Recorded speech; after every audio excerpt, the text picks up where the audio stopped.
नमस्कार भूपेन्द्रनाथ दलाई पुणी थे आपण सामने आउ गोटे टॉपिक को नहीं आज विषय वस्तु रही गोटे मजादार एवं भ्रमित लोक मान मैसेज रही देशभक्त एवं देशद्रोह। देशभक्त किए देशद्रोही किए आज कन्फर्म हवा। एमितिर अनेक लोक देशद्रोह मामला रे जेल रे सड़ुचंती। तो प्रकृत आज जानिबा देशभक्त किए आउ देशद्रोही किए।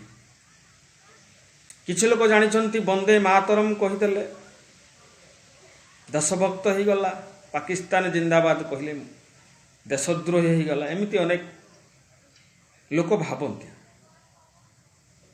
एबे भी लोक अच्छा। तो प्रकृत में देशभक्त एवं देशद्रोही ये विषय आज आम आलोचना करिबा। देशभक्त जड़े देशभक्त हम देशभक्त जानिया पूर्व भक्त विषय प्रथम जानिबा जे भक्त क्या कहते।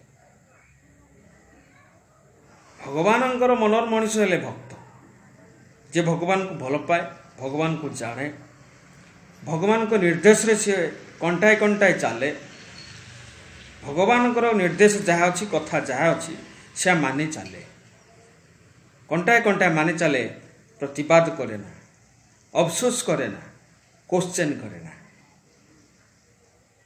सेथिपाई से भक्त किंतु एठी जते बेले देशभक्त हिसाब रे कथा उठिची ता पूर्व पितृभक्त मातृभक्त भी अच्छी। एमे पितृभक्त मातृभक्त किए हो ना जी पितामाता को भल पाए, पितामाता निर्देश रे चले, कथा माने, सम्मान दिए, सुरक्षा चिंता करे। विपद पड़े पितामाता उपरे जी पथा जे पिठी पताई दिए से होची पितृभक्त मातृभक्त। ठीक से भाई देशभक्त जड़े हम देशर कथा मानिब, देश को विपद आड़ को ठेली दब ना, देशर विपत्ति थिले पिठी पताई दब, देश को भल पाइब, देशर सुरक्षा चिंता करिब एवं देशर कथा मानिब। विशेष भाव में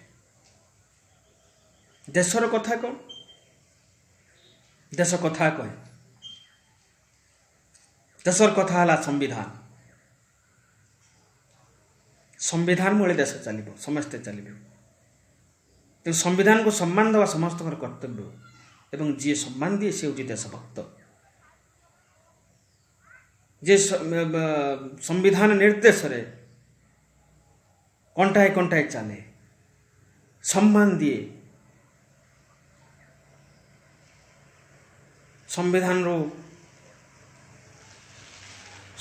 को आड़ कर कौन बेआईन कार्य करे ना, से हूँ देशभक्त। वंदे मातरम, भारत माता की जय, ये गुड़ी को स्लोगान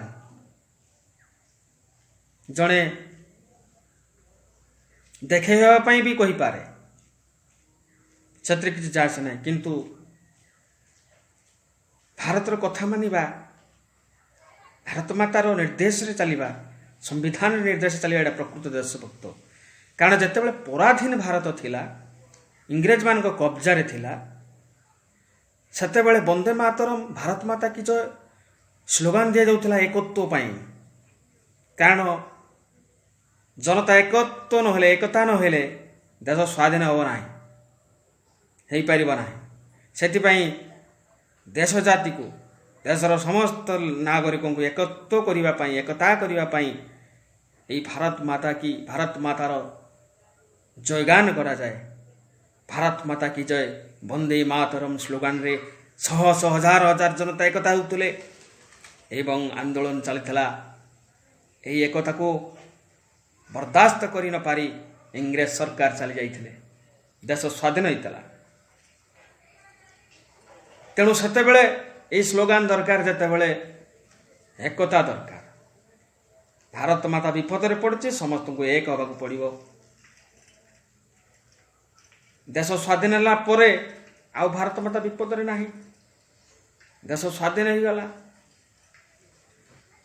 ତେଣୁ ସବୁବେଳେ ସ୍ଲୋଗାନର ଆବଶ୍ୟକ ନାହିଁ। ଭାରତ ଅଗଷ୍ଟ 15, 1947 ମସିହା ଅଗଷ୍ଟ 15 ତାରିଖରେ ଭାରତ ସ୍ୱାଧୀନତା ଲାଭ କଲା। ତେଣୁ ଆଉ ସ୍ୱାଧୀନର ଆବଶ୍ୟକତା ନାହିଁ। ଆଉ ସେ ଏକତ୍ୱ ସ୍ଲୋଗାନର ଆବଶ୍ୟକତା ନାହିଁ। କାରଣ ସେଭଳି ପରାଧୀନ ଭାରତ ନାହିଁ, ସେ ସ୍ୱାଧୀନ ହୋଇଯାଇଛି।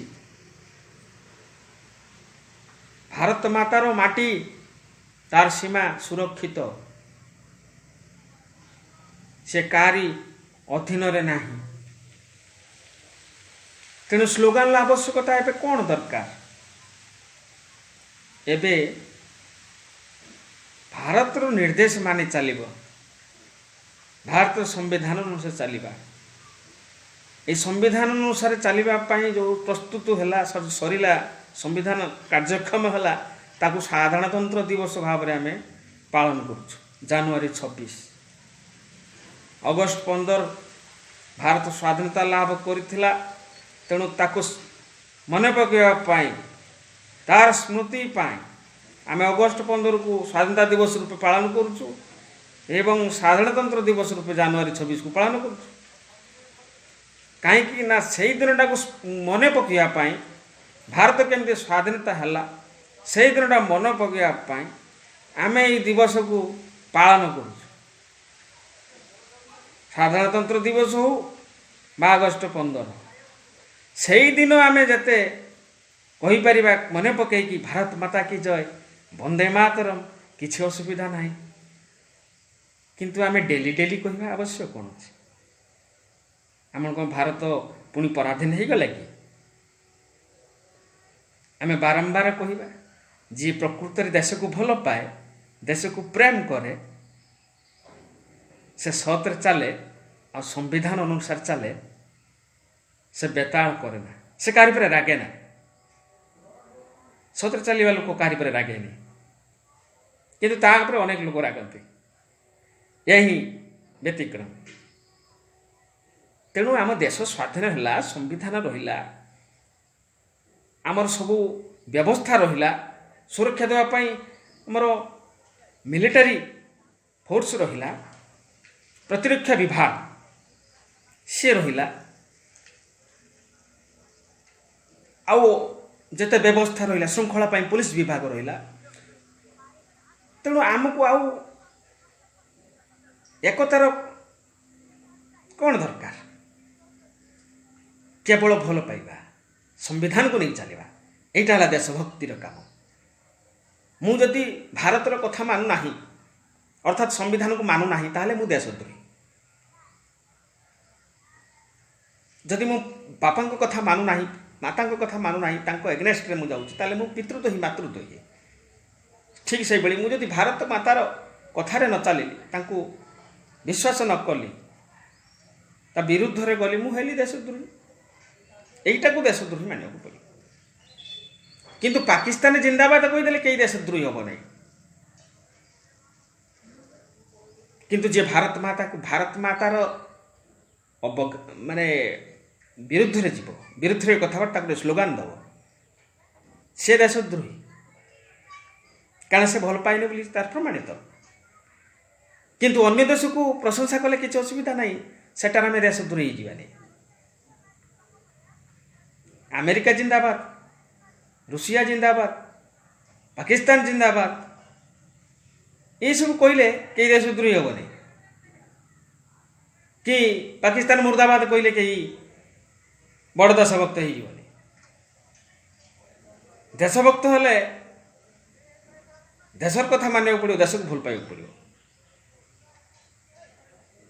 आम भारत वर्ष जेकोसी देश जदि कौन द्विपाक्षिक आलोचना हुए किंबा खेल हुए इंटरनेशनल कंपटीशन हुए सेते बेले आपण माने जानिथिबे सबु देशर पताकाटा सेठी उड़े जते देश भाग नि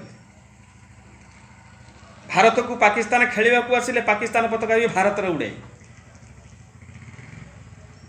भारत पताका पाकिस्तान पताका संगे उड़ते तार अर्थ कौन पाकिस्तान जिंदाबाद तेणु पाकिस्तान जिंदाबाद कहीकि अमेरिका जिंदाबाद कहले भी देश द्रोहर जाए ना जन को प्रशंसा करिबारे असुविधा कौन किंतु किछि लोकंकर भ्रम धारणा एबे भी अच्छी पाकिस्तान जिंदाबाद कहले से देशद्रोही सेटा किंतु भूल धारणा आम देशर सुरक्षा पर आम देशर प्रतिरक्षा विभाग अच्छी आम चिंता ना आ विपद को आम डरवा कहीं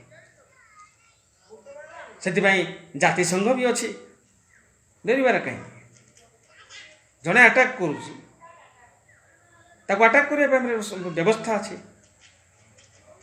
आम सुरक्षित रहा किसी असुविधा ना से आम चिंतित हवा कौन आवश्यक ये चिंता करने डिपार्टमेंट अच्छी सरकार अच्छी प्रतिरक्षा विभाग अच्छी सैन्य विभाग अच्छी तेणु आम उत्तेजित हो लंफादि मारी विशृंखला सृष्टि करने किसी आवश्यक ना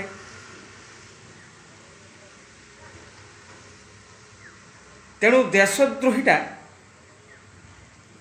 भारत माता को न मानिले संविधान को न मानिले सेटा देशद्रोह रे जीव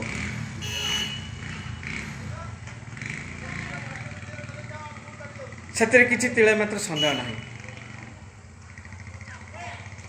किंतु किसी लोकंकर भूल चिंताधारा विभेद सृष्टि हुए हिंसा सृष्टि हुए द्वेष हुए एवं हणाकटा भी हो जाए कि सेटा ठीक नुह से मैंने ही प्रकृत में देशद्रोही जो मैंने ये सब धंदा करते जो मैंने विशृंखला सृष्टि करी से मैंने ही देशद्रोही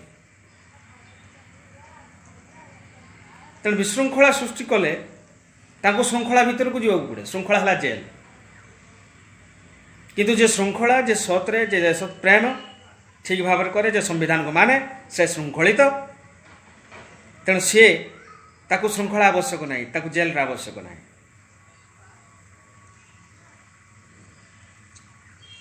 तेणु केतुटा भूल भटका समाज रोची सरकार पाखे रोची से भूल भटका भितर बहुत लोक भी जेल प्रकृत सत्यटा जाणुना तेणु देशभक्त और देशद्रोहर संज्ञाटा हूँ या जानवा पड़ो कारण या न जान विशृंखला समाज सृष्टि हो किसी दलीय राजनीतिक दल जे भारतर जिते राजनीतिक दल अच्छा जिते सृष्टि हे किसी असुविधा ना कारण गोटे सरकार को चलने गोटे दलर आवश्यकता पड़े गोटे व्यवस्था को चलने से इलेक्शन हुए इलेक्शन रे जे मेजोरिटी आसीबो से सरकार करिवो तेणु सेठी मु कहीं भारत माता की जय कहमी वंदे मातरम कहबी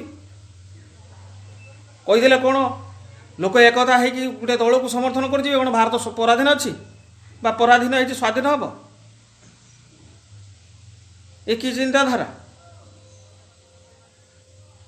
यहाँ कहीदेले देशभक्ति बढ़ी एक गोटे दल जीतीज ना कौन सेटा किसी आवश्यक ना आमर भारत स्वाधीनता होती एवं संविधान कार्यक्षम है दिन को आम मन पकेबा आ दिन ही केवल आम ता स्मृतिचारण कर बेल आम डेली सब जदि स्मृतिचारण करवा आवश्यक ना मु मो बापा माँ को भल पाए ମୁଁ ମୋର ଭଲ ପାଇବାଟା ମୋ ହାର୍ଟ ଭିତରେ ରହିଛି। ମୁଁ ଯଦି ପ୍ରତି ସକାଳେ ଉଠିବି ମା କଥା ଆଗରେ କହିବି ମା କି ଜୟ, ମା କି ଜୟ, ବାପା କି ଜୟ, ବାପା କି ଜୟ, ଏଇଟା ସେଇଟା ଦେଶଭକ୍ତ ସେଇ ବା ସେଇଟା ପିତୃଭକ୍ତ ମାତୃଭକ୍ତ? ଠିକ୍ ନୁହଁ, ଠିକ୍ ନୁହଁ, ଠିକ୍ ନୁହଁ। ଭକ୍ତିଟା ମୋ ଭିତରେ ଅଛି। ମୁଁ କାର୍ଯ୍ୟ କରିକି ଦେଖେଇବି ମୁଁ କେତେ ଭଲ ପାଏ।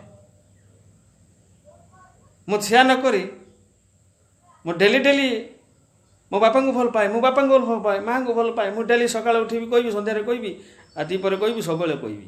ଲୋକ କହିବେ ପାଗଳ। ସେଥିରେ କିଛି ଭାବ ନଥାଏ, ସେଟା ଲୋକ ଦେଖାଣିଆ। ଯିଏ ପ୍ରକୃତରେ ଭଲ ପାଏ ସେ ତାଙ୍କର ସେବା କରେ, ବାପା ମାଆଙ୍କର ସେବା କରେ ଏବଂ ତାଙ୍କର ଯାବତୀୟ ଇଚ୍ଛା ପୂର୍ଣ୍ଣ କରେ ଏବଂ ତାଙ୍କର ଦେହ ସୁସ୍ଥ ରହିବା ପାଇଁ ସମସ୍ତ ପ୍ରକାର ବ୍ୟବସ୍ଥା କରେ, ଆନନ୍ଦ ରହିବା ପାଇଁ ବ୍ୟବସ୍ଥା କରେ, ଖାଦ୍ୟପେୟ ପାଖରୁ ସବୁ ଆତ୍ମ। ସେଇଟା ହେଉଛି ଜଣେ ପିତୃଭକ୍ତ ମାତୃଭକ୍ତ ହେଇପାରିବ। କିନ୍ତୁ ଠିକ୍ ସେଇଭଳି ଦେଶ କଥା, ଦେଶ କେମିତି ସୁସ୍ଥ ରହିବ, ଶାନ୍ତିରେ ରହିବ, ବିଶୃଙ୍ଖଳା କରିବାନି, ସମ୍ବିଧାନକୁ ମାନିକି ଚାଲିବା, ସମସ୍ତଙ୍କୁ ଭଲ ପାଇବା, ସବୁ ନାଗରିକଙ୍କୁ ଭଲ ପାଇବା, ଏଇଟା ହିଁ ଦେଶଭକ୍ତ। ଆଉ ମୁଁ ସବୁଦିନେ ବନ୍ଦେ ମାତରମ୍, ବନ୍ଦେ ମାତରମ୍, ବନ୍ଦେ ମାତରମ୍, ଭାରତ ମାତା କି ଜୟ, ଭାରତ ମାତା କି ଜୟ, ଭାରତ ମାତା କି ଜୟ କହିବି, ଏଇଟା ପାଗଳାମି କୁହାଯିବ। ତେଣୁ ଆଜି ଜାଣନ୍ତୁ ଦେଶଭକ୍ତି କ'ଣ ଆଉ ଦେଶଦ୍ରୋହ କ'ଣ ଜାଣିବା ଦରକାର। ତେଣୁ ଏଇଭଳି ଚିନ୍ତାଧାରାର ଲୋକ ରହି ଅନ୍ନେସେସରି ଭଲ ଲୋକଙ୍କୁ ଦେଶଦ୍ରୋହୀ କହି ସେମାନଙ୍କୁ ଲଜ୍ଜିତ କରିବା ଏବଂ ସେମାନଙ୍କୁ ମିଛ କେସ୍ରେ ଫସାଇବା, ଏଇସବୁ ସରକାର ମାନେ ଠିକ୍ ନୁହଁ। ତେଣୁ ଆଜି ମାନି ନେବାକୁ ପଡ଼ିବ ଆମକୁ ଦେଶଭକ୍ତି କ'ଣ ଆଉ ଦେଶଦ୍ରୋହ କ'ଣ ଆଜି ଜାଣିବା ଦରକାର ଏବଂ ଏଇଠୁ ସଚେତନ ହେବା ଦରକାର। କାହାକୁ ଆମେ ଦୋଷାରୋପ କରିବାନି।